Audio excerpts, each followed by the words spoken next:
Bonjour à tous, mon invité ce matin est le président de la Normandie et le président du parti Nouveau Centre. Bonjour Hervé Morin. Bonjour.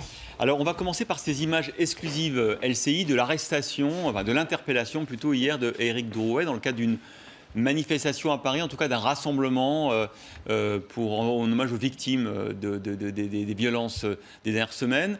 Est-ce que ces images vous ont choqué ou pas, Hervé Morin ?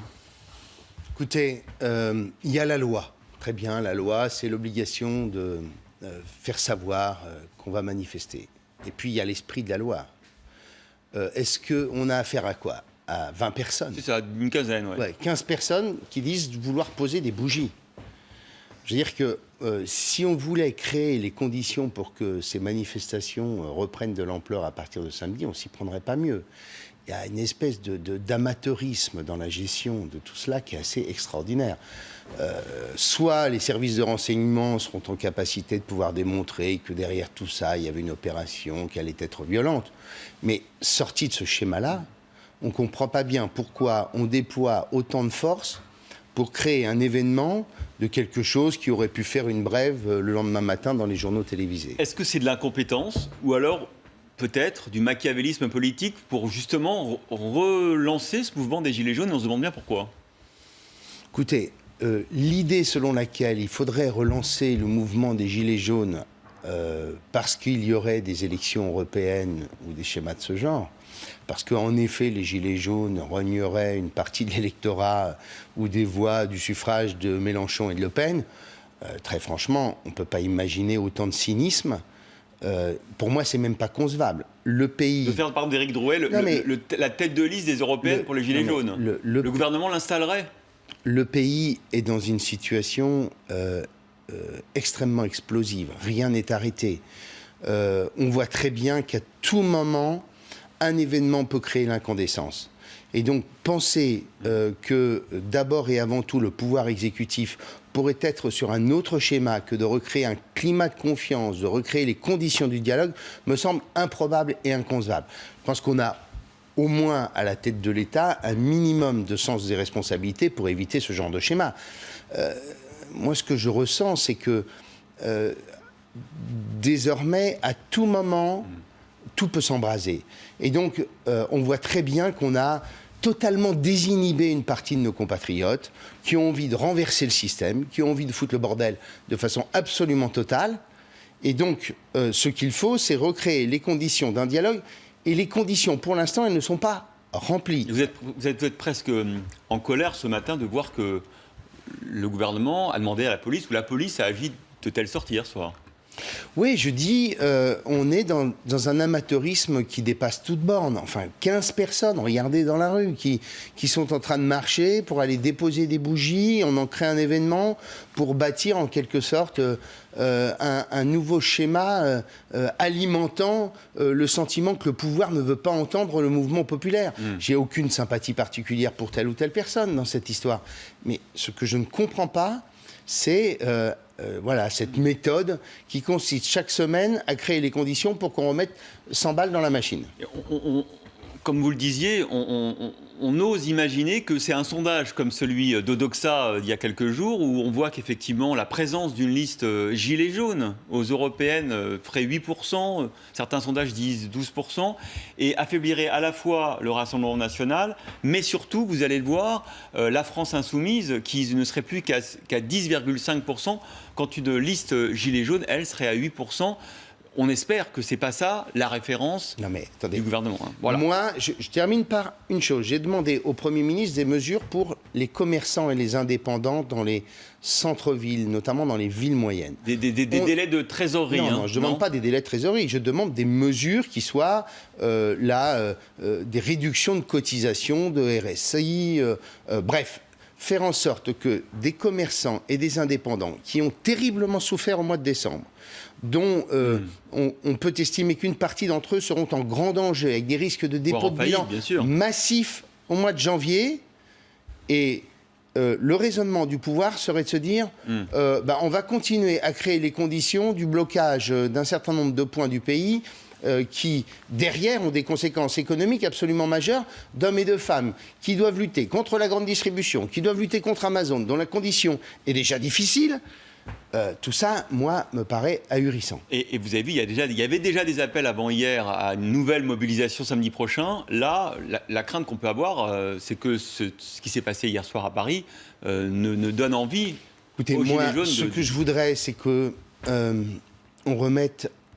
Le chef de l'État, je le lui ai dit, a un vrai problème de confiance à l'égard du pays. Qu'est-ce qu'il vous dit Je lui dis ça en face. Je veux dire, moi, je n'ai jamais... Je me souviens, j'étais membre d'un gouvernement où Nicolas Sarkozy n'avait pas que des amis.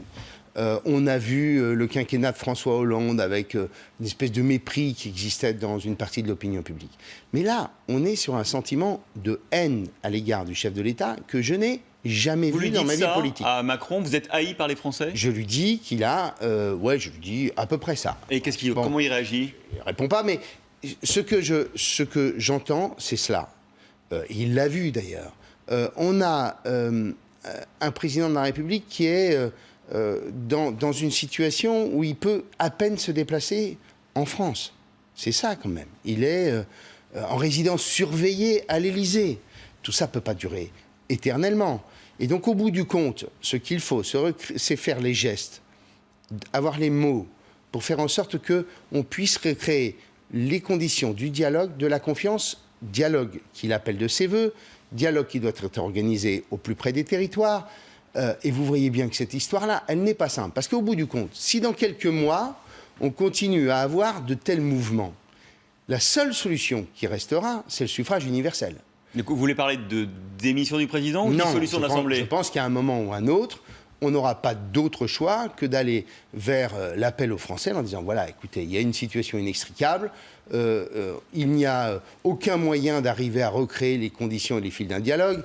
Vous voyez bien que d'autres manifestations et d'autres mouvements sont en train de naître. On parle aujourd'hui des stylos rouges pour le monde de l'enseignement. Après-demain, vous aurez le monde des hôpitaux, des infirmières, des aides-soignantes qui diront on fait des boulots extrêmement difficiles, pourquoi nous aussi, on ne bénéficierait pas de revalorisation. Demain, après-demain ou après-après-demain, vous aurez d'autres catégories professionnelles qui rentreront dans ce même schéma et qu'au bout du compte, il y a un moment, de seule façon de faire en sorte que le pays retrouve des conditions normales de fonctionnement, ce sera de faire appel au suffrage universel à travers une dissolution et une majorité nouvelle. Alors vous savez, il y a une autre idée qui émerge, dont on a parlé hier aussi sur LCI et TF1, c'est l'idée d'un référendum à questions multiples. C'est une manière d'aller vers le peuple et à l'issue du grand débat dont on va parler, de demander aux Français s'ils sont pour ou contre le vote blanc, la proportionnelle, l'arrêt du cumul des mandats dans le temps, la réduction du nombre de sénateurs et de députés. Est-ce que c'est une bonne idée, un référendum ?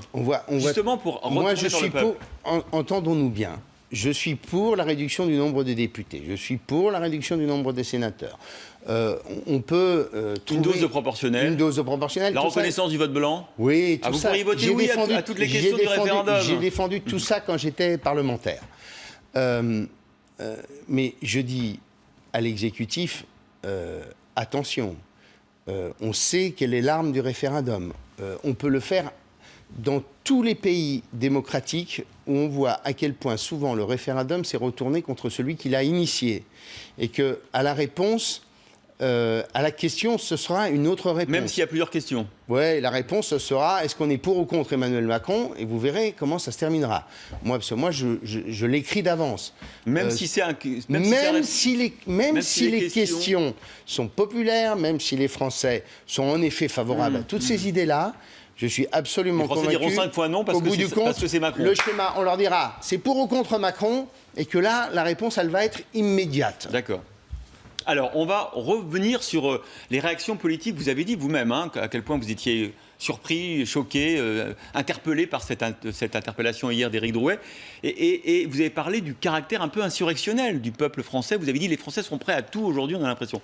Qu'est-ce que vous pensez des partis comme la France Insoumise ou le Rassemblement National qui donnent un peu l'impression d'encourager, vous avez vu Jean-Luc Mélenchon, alors d'abord il a réagi évidemment comme vous, j'ai envie de dire. Non, je ne l'ai pas fait dans les mêmes mots. Non, mais je dis qu'il y a un amateurisme absolument incroyable. Là, il dit abus de pouvoir, lui, c'est pire que vous. Voilà. Il dit ça cette nuit, mais il a dit aussi hier sur Facebook qu'Éric Drouet, il avait le même nom que le révolutionnaire Drouet qui avait arrêté, qui avait contribué à l'arrestation du roi lors de sa fuite à Varennes. Moi, je ne suis pas passionné par Robespierre.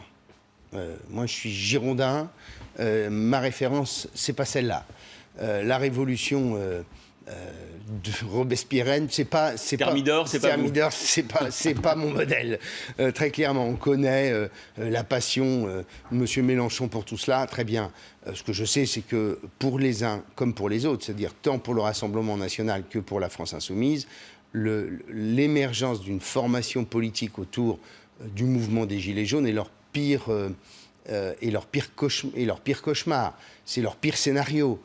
Parce qu'on voit très bien qu'une partie de leur électorat fuira vers cette nouvelle liste électorale. Pourtant, ils encouragent que ce soit Mélenchon. Vous le disiez aussi, oui, le Rassemblement national, derrière tout ça, le Rassemblement national qui appelle les Français à une année de révolte. Derrière tout ça, il y a de la récupération, de la tentative de récupération. On voit bien que M. Mélenchon a perdu à peu près toutes ses boussoles et tous ses repères. On voit de plus en plus un rapprochement qu'on pressentait depuis des mois entre ce que représente M. Mélenchon et ce que représente Mme Le Pen, alors que les uns et les autres se sont combattus pendant des années. Derrière tout ça, il y a un sujet et une préoccupation, comment récupérer le mouvement des Gilets jaunes. Je pense qu'il n'est pas récupérable. Je pense qu'aujourd'hui, il y a un tel discrédit du mouvement politique globalement que ce n'est pas demain matin que ceux qui aujourd'hui contestent l'ensemble des corps intermédiaires vont se ranger derrière M. Mélenchon ou Mme Le Pen. Le Rassemblement national qui lui aussi hier disait aux Français, allez, 2019, une année de révolte et de résistance. Et puis on voit que dans les sondages, pour l'instant, c'est pas le parti qui baisse le plus, le Rassemblement national. Ouais, écoutez, on verra tout ça. Moi, ce que je crois, c'est que le pays a besoin de retrouver les voies et moyens, je le répète, de la stabilité, de la confiance. Ce que les Français ont demandé à travers le mouvement des Gilets jaunes est extrêmement profond. À cela, il y a des réponses sociales. Elles ont été apportées en partie. Il y a des réponses démocratiques. C'est plus compliqué d'y répondre, mais il faut y répondre. Et derrière, il y a un comportement du pouvoir qui doit sortir de l'arrogance et dans le mépris dans lequel, bien souvent, on l'a trouvé. Alors, une porte de sortie voulue par le pouvoir, c'est ce grand débat qui va être organisé à partir de la mi-janvier jusqu'à la mi-mars dans toutes les régions de France, a dit le président. Il a dit qu'il se rendrait dans toutes les régions. Est-ce qu'il est le bienvenu en Normandie, dont vous êtes le président, et est-ce que vous organiserez ce grand débat à l'échelle régionale ? Moi, j'ai défendu l'idée, comme beaucoup d'élus d'ailleurs, que ce débat soit le plus proche du territoire.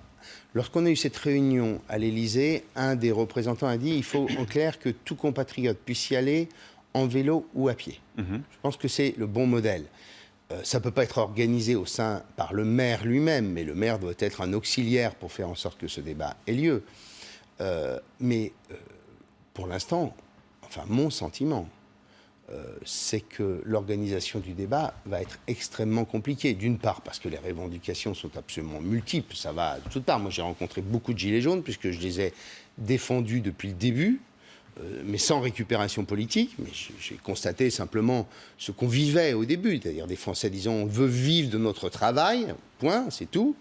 Et donc, on voit bien qu'entre la profondeur du mouvement, les revendications diverses et variées, l'émergence d'un certain nombre de leaders dont on voit bien que leur discours est quand même pour le moins compliqué.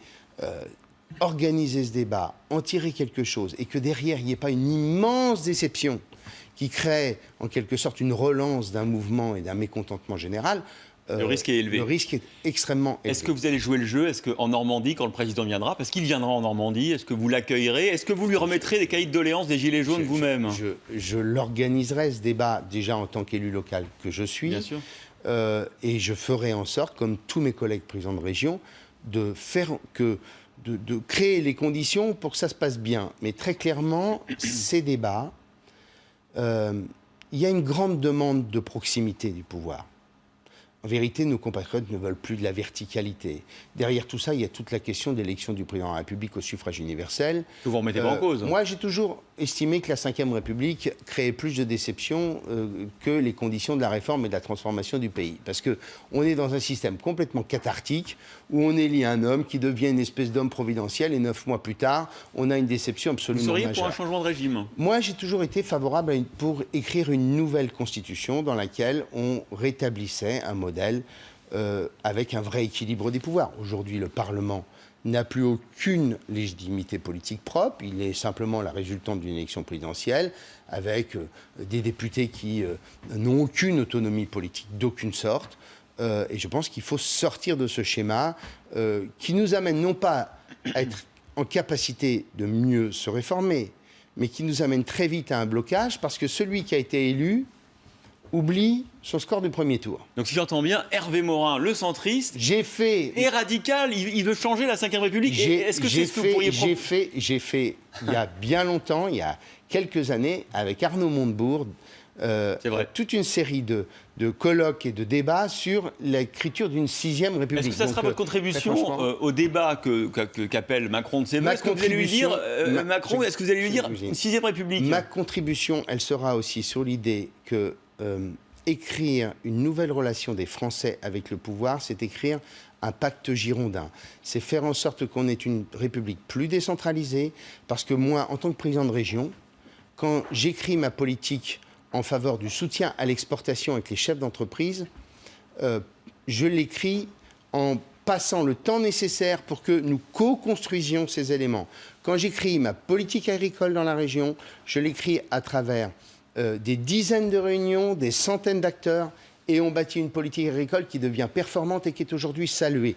C'est parce qu'il y a cette relation de proximité qui nous permet de sortir des schémas où 3 types dans un bureau, dans un ministère, écrivent la politique du pays. Alors on va encore faire du concret, on va encore faire du concret avec l'indemnisation des chômeurs. C'est un décret qui a pris un peu tout le monde par surprise le 30 décembre, puisqu'il durcit les conditions de contrôle et d'indemnisation des chômeurs. Par exemple, un chômeur ne pourra plus refuser un emploi au motif qu'il gagnerait moins que ce qu'il gagnait avant. Est-ce que c'est normal dès la première offre d'emploi ou est-ce que vous trouvez ça exagéré? Si on veut bien résumer ce texte, si j'en ai bien compris le contenu, il y a une harmonisation des règles et des sanctions. En clair, entre la convocation auprès du conseiller de Pôle emploi et la recherche active d'emploi. On avait un système qui, en effet, n'était pas très cohérent et logique. Il a une cohérence. Comparons-nous à l'ensemble des pays européens. On voit bien qu'on a plutôt un système plus souple que l'ensemble des autres pays. Donc vous trouvez bien en fait qu'on essaie de lutter contre les abus au fond? Attendez, moi je vis enfin dans une région où il y a des dizaines de milliers d'emplois non pourvus. Non pourvus. Je vis dans une région où il y a à la fois des hommes et des femmes qui sont très éloignés du marché du travail, où il faut faire un effort gigantesque de formation pour les ramener sur le marché du travail, et celui-ci, il doit être fait. Mais il y a aussi, reconnaissons-le, un vrai sujet, qui est l'appétence d'un certain nombre de nos compatriotes à rechercher activement un emploi. Quand moi, président de région, je fais des formations avec des boulots au bout, et que 4 mois ou 5 mois plus tard, je constate qu'une partie de ces hommes et ces femmes qui ont été formés sont à nouveau appelés à l'emploi, je peux au moins me poser des questions, parce que je sais que les quelques mois de travail leur a permis de recharger leurs droits. Et donc il y a là un vrai sujet. Et puis il y a un second sujet qu'on n'évoque jamais, qui est le travail au noir.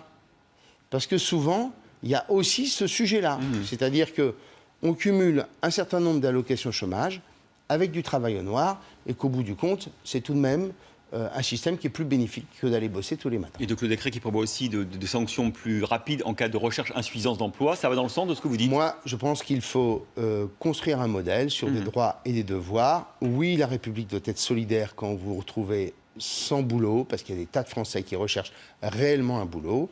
Mais oui, il y a aussi la nécessité de dire à nos compatriotes, bosser, c'est pas non plus le bagne. Alors, début aussi ce mois-ci du prélèvement à la source. Là aussi, pour vous, c'est une bonne réforme? Vous craignez pas les couacs? Vous pensez que adapter au fur et à mesure? Jamais.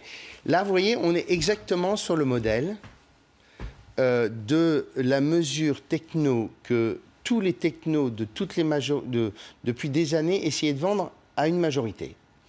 Et cette majorité-là, et ce gouvernement, a repris toutes les bonnes idées de Bercy pour les mettre en œuvre. C'est des bonnes idées? Non, mais c'est comme ça que les vendaient les technos. Vous êtes pas très favorable au prélèvement à la source? J'ai toujours été contre. Et pourquoi? J'ai toujours été contre parce que je déteste l'idée qu'un employeur puisse savoir quel est le niveau de rémunération de ses salariés. Je pense que tout ça est une atteinte importante. Et des revenus du foyer, en fait. Oui, voilà, derrière ça. Et deuxièmement, je n'ai toujours pas compris quelle était l'œuvre de simplification quand une grande partie de nos compatriotes sont mensualisés et qu'avec des déclarations pré-remplies, globalement, Si vous n'avez pas grand-chose d'autre que votre salaire et 2-3 revenus, ça demande quoi? 10 minutes pour le faire, et de toute façon, vous serez toujours obligé de faire une déclaration. Donc, j'ai toujours pas compris les choses. Tout ce que je sais, c'est que quand vous êtes employeur, ce sont des charges supplémentaires. Au moins, c'est clair. Merci Hervé Morin. Vous allez devoir, comme nous tous, avoir le prélèvement à la source sur vos revenus malgré tout. Merci à vous. On retrouve tout de suite la matinale de Pascal de La Tour du Pin.